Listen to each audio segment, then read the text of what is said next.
Hey everybody, I just want to say Happy New Year to all of you watching or listening to this in January. You know, it's been a crazy 2020, but here we are in 2021, looking forward to greater things than the past year and trusting God ahead and all the great things that He has in store for you. You know, I'm so glad that you're joining us today for Season 2 of the Pound for Pound Leader Podcast.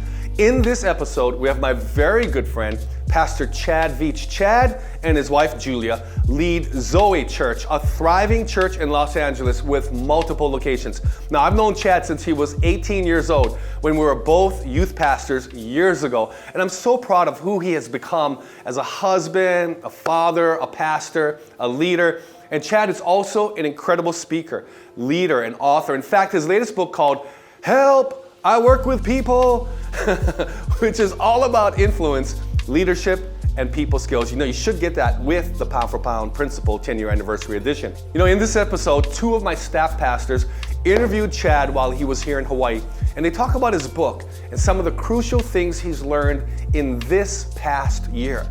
Now check this out, this interview with my very good friend from Zoe Church, LA, Pastor Chad Veach. Hey everybody, welcome to the Pound for Pound Leadership Podcast. My name is DJ. I'm Clint. And we have the privilege today to interview, on behalf of Mike Kai, Pastor Chad Veach, all the way from Los Angeles. He pastors an amazing church out there, Zoe Church, and he's a pastor, author, father, husband. He's an influencer. He's doing incredible things, making a huge impact, not only in the mainland, but all over the globe. And in fact, we want to ask him a few questions. And you know, most of you, if you're in the church world, you know who he is. I'm sure you've known, you've heard him speak. He's an incredible speaker, preacher. But for those of you, if you're not familiar, he's got a great story. And we'd love to hear what he has for us as we interview him regarding leadership and all things leadership. But let's welcome Pastor Chad Veach. How you doing, Chad? Oh, it's an honor to be here with you guys. I mean, when was the last time I did a podcast with surfboards in the background? This is unbelievable. Yeah. Hey, like I said, a lot of people may know you, some may not know you. Could you tell us a little bit, just like your story, like how starting off in the Pacific Northwest to now leading like a church making huge impact in LA? Oh, thank you. Well, yeah. Phenomenal to grow up in the Northwest, Seattle, Washington. I always loved that area of the country. I first graduated there in 1998, moved to LA, went to Bible college, worked at a church there for about 5.5 years, went back to Seattle for a decade, and then came back to LA. My wife and I moved back 6 years ago, and then we launched our church 5 years ago. So I've only ever done LA and Seattle. So Seattle, we got the Seahawks, a championship. The back-to-back got robbed by, the thief comes to steal, kill, destroy. Yeah. And then the Lakers and the Dodgers this year. So next place I go, we're getting rings. You're the secret sauce, right? I don't want all the glory. I just want a little bit of credit. That's awesome. When did you become a Lakers fan? Well, I was first a Sonics fan. Yeah. Grew up with the Sonics. And then again, when I lived in LA is when they three-peated with Shaq and Kobe. So I was around for those years, but I was still a Sonics guy. But when the Sonics got stolen to OKC, I said, I'm not going to root for the Thunder. Forget that. I'm going Lakers. So ever since we lost our franchise. Oh, wow. They're my second wife. Chad, that's weird. Don't say it like that. Hey, so you wrote a book recently, Help, I Work with People. Amazing book. We're going to start going through with our own leadership team in Honolulu. And I want to talk a little bit about that. You mentioned in there just the importance of emotional health especially for leaders. And during this time, this pandemic, I mean, we're seeing just people just unwinding and just coming apart at the seams. What can people do? What can leaders do to make sure that they're taking care of their emotional health in order to continue to lead people well? Well, I think, the first question that God asks in all of the Bible is in the book of Genesis. He says, where are you? And I think after 2020, we have to be asking ourselves that question. Yeah. Where are you? Are you good? Are you in a good place, a bad place? Like, where are you at? Right. I think we have to identify honestly, through transparency, where am I? Am I in a dark place or a great place? And just because of 2020, I think we've made so much of 2020 that it's also okay if you're okay. Yeah. Like, that's fine too. Yeah. But if you're not, let's talk about it. I feel like I just got a call the other day from a leader, a pastor I really, really respect. He's got a huge network of churches. And he called me and he started to talk about pastors, where they're at, like in our field of work. He said he's never seen, him and his network, they've been doing the research. They've never seen more immorality. They've never seen more depression. Wow. They've never seen more pastors quit. So I always think, if that's what's happening with shepherds, where the Yeah. sheep? That's what my first thought. So I just think overall, emotional health is such a big deal. I was reading an article today on the plane in GQ magazine about the bubble, the NBA bubble, and how hard it was for them mentally, and teams that should have done well didn't do well, all going back to mental health. So I think we're all in this, we're all facing it, and I think we need to identify where we are so we could start improving and getting better, and find out the cocktail of good things you need to get you back to where you need to be. So good. Wow. A follow-up question, Pastor Chad. How have you been able to keep your rhythm, or what kind of rhythm have you instilled in your own schedule, your life?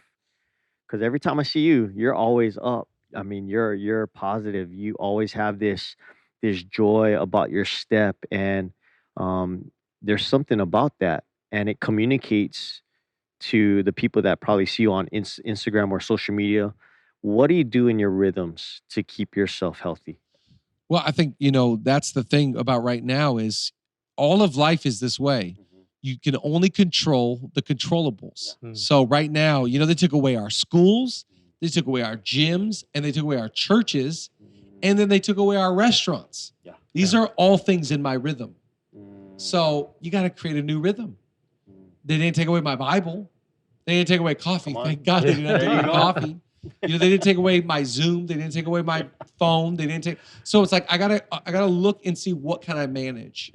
What can I control? Okay, I can't go to the gym, but I can't run outside. Right. We got a Peloton because I'm like, I got to work out. Nice.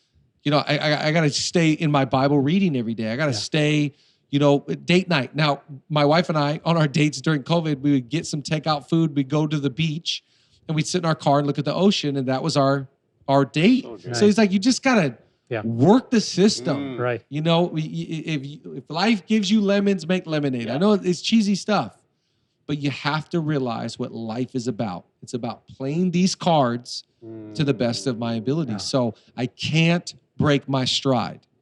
Something I talk about in the book a lot is like, don't let anything break your stride.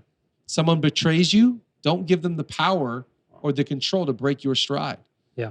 Financial hardship, don't let it break. Just keep being in your rhythm. And for a lot of people, that was really the problem with 2020, is it broke the rhythm. Wow. So good. So good. You also mentioned in your book, speaking of your book, the just that how awkwardness is a gift. And I love that. And we've got like new leaders or young leaders that are coming up. Some of them are just reluctant to step up, but they have this leadership potential. But how do you call them out? How do you help them step out of that awkwardness that they're feeling, or feeling like they just don't have it, but they've got it in them? Well, I always think that's leadership, right? Leadership is seeing gold in people before they can see it in themselves. Yeah. Jesus is the greatest. He's walking down the street, he looks up in a tree, and he's like, we got to go to Starbucks, man. We got to hang out. Everybody else saw a jerk. God saw a preacher. Wow. Church builder. Wow. He saw gold when everybody around him saw garbage. Wow. And that's leadership, is seeing the potential, seeing in others what could be there, and then minding that out, calling that out, pulling that out. And that's through discipline and honor always. The discipline of going like, hey, let's watch this area, but I honor the call and the gift, and I see where you're going.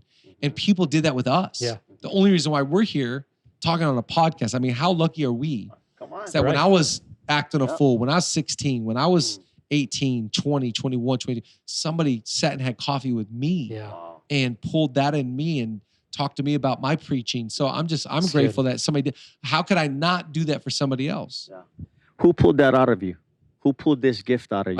I think, first my dad. My dad was the one my dad used to always tell me, listen, you're either going to sell a lot of cars or lead a lot of people to Jesus.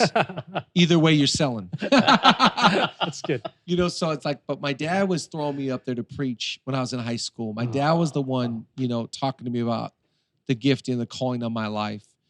My mom was called me last week, and she said she was going through my old yearbooks. They were cleaning out the attic. And she said, your classmates didn't realize, but they were prophesying over you. You know, you're going to change the world. You're going to preach to thousands. You're going to do these things.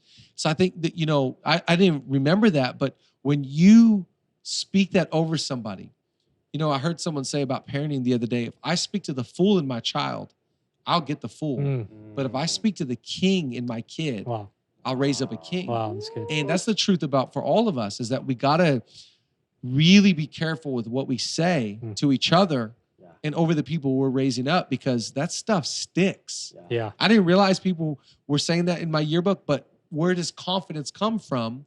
It's from belief. Wow. You know? So good.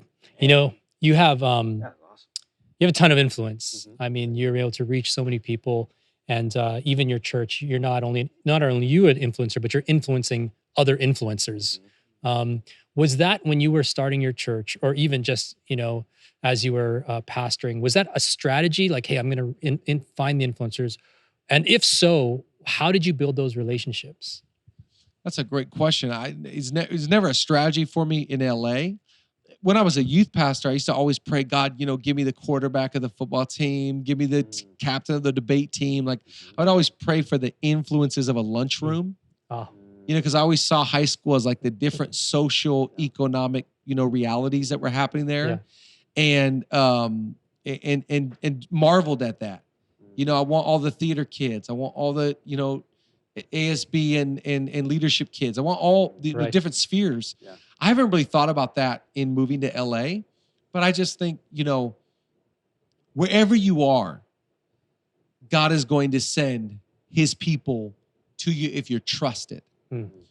I just think, you know, so many leaders. When I moved to LA, this guy, he had 2 tattoos on his arms, and his whole forearm on this side said leverage, and his whole arm on this side said monetize. Even the other day, I was golfing with him, and someone was like, "Hey, what do you do?" And he goes, "I leverage and I monetize. I leverage my relationships and I monetize them for my gain." I thought, I do the exact opposite. My job is to protect and to serve. Wow. You know, so I think God will give you the right people if you serve them. If you don't ever go, you know, God, give me famous people, or God, give me, you know, the president or the CEO or I don't know. I'm kind of hesitant to pray any of those prayers. I always just kind of go like, God, let me serve the people that you've put in my life.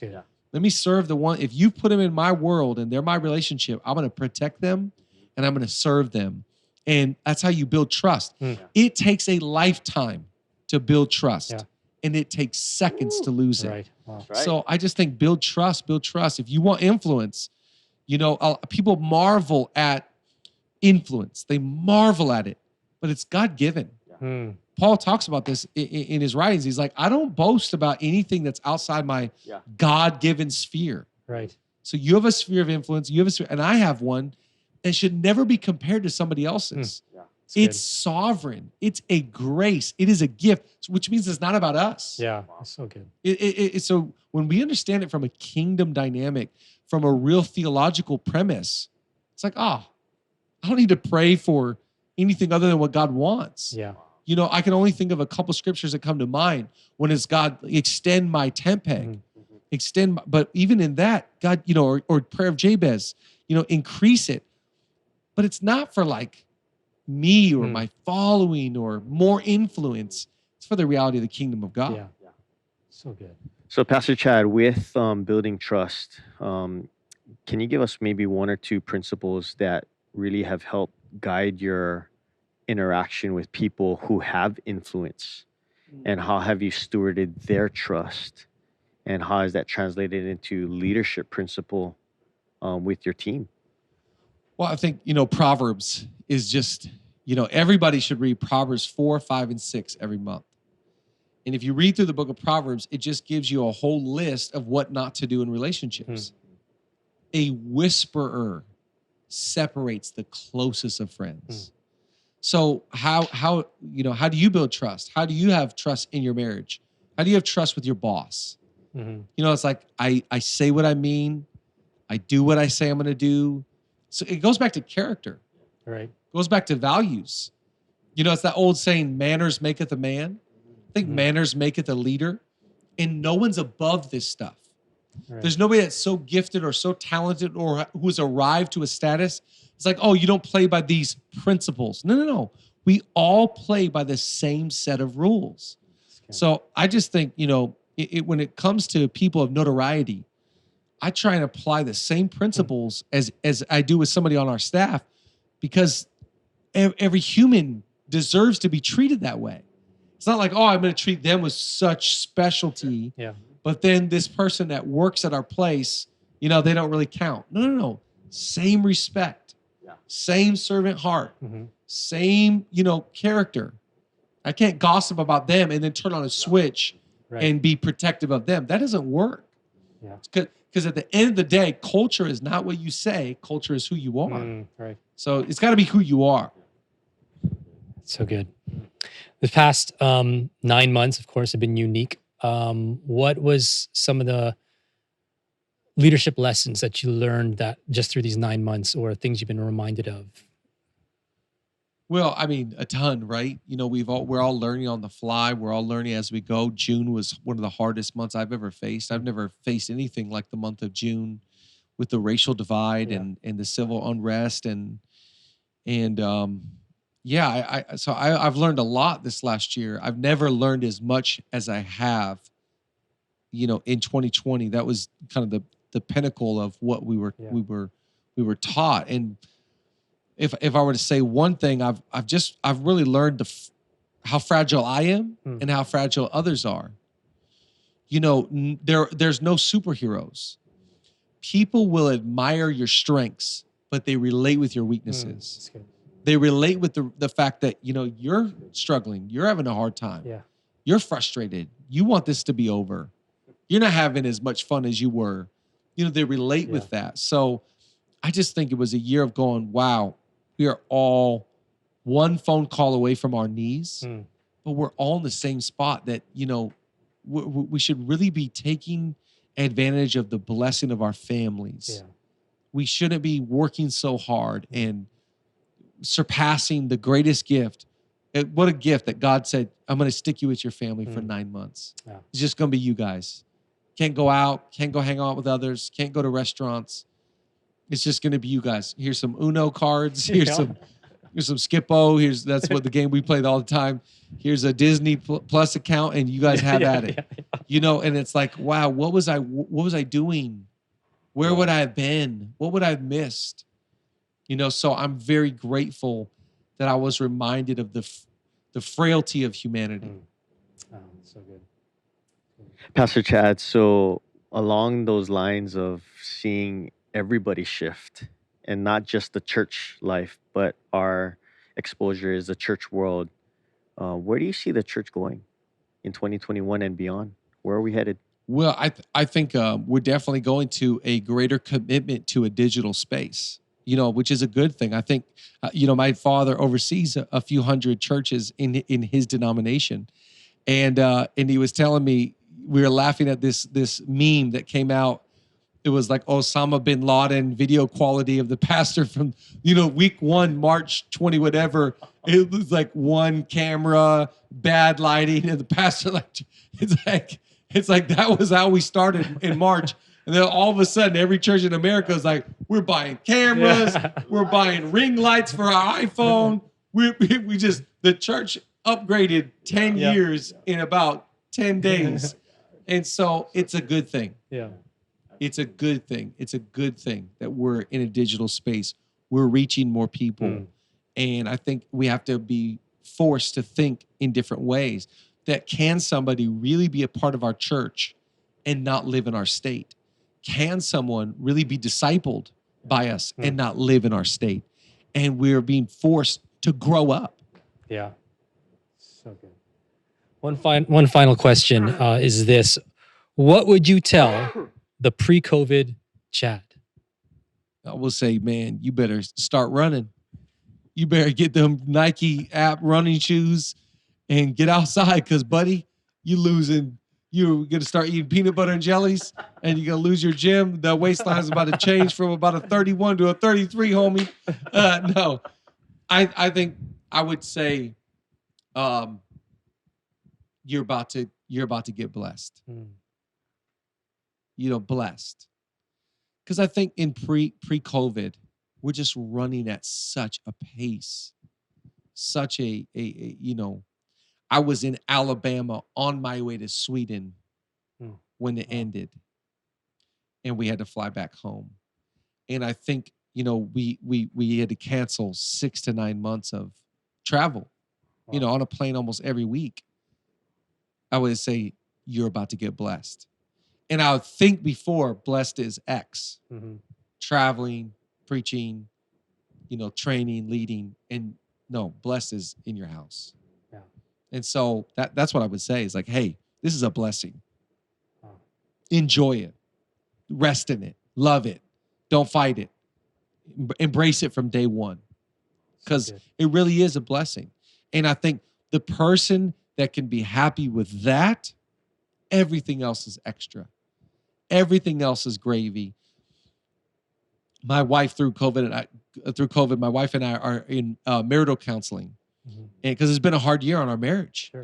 We went from, having, Joy calls it our cocktail of dopamines. You're just running so fast, these highs of life, and then you're just at home. So it's created things in us that we wouldn't even know were there. We would have ever had to face. Yeah. So we're seeing this counselor, and he says something to us the other day. He said, hey, before we're ending our session, I want you to be really satisfied with God. Can I ask you, are you satisfied with what God has given you? So my answer, of course, is, yeah, I'm so satisfied. And so he asked my wife the same question. She says, yeah, I'm very satisfied. He said, because listen, every affair, every divorce, it goes back to people being unsatisfied. And if you're unsatisfied with God, you'll be unsatisfied with each other. Wow. So I would say to pre-COVID Chad, you're about to get blessed. Wow. Satisfied with what you need. Some great wisdom. That's so good.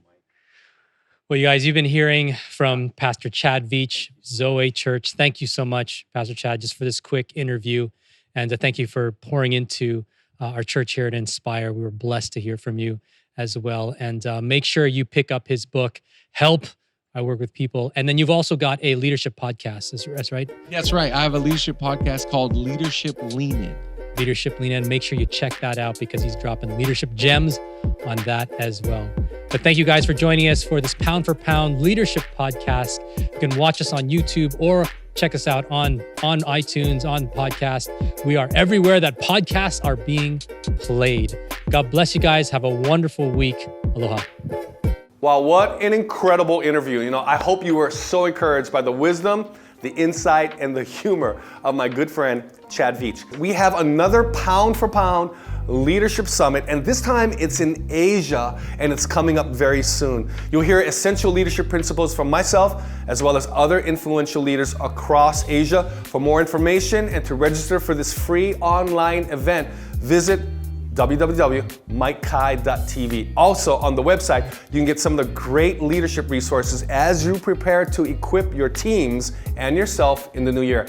January is the best month of the year to get yourself ready for the oncoming year. You might think, well, it's already late in January. No, it's never too late to always equip yourself with the best material. Not only can you get my book, The Pound for Pound Principle, but you can also get the Masterclass digital courses that has 16 sessions of fresh, new content, and it'll help take you and your teams to the next level in the new year to come. Thanks for joining me on the Pound for Pound Leader Podcast. Until next time, from Hawaii, I just want to say aloha.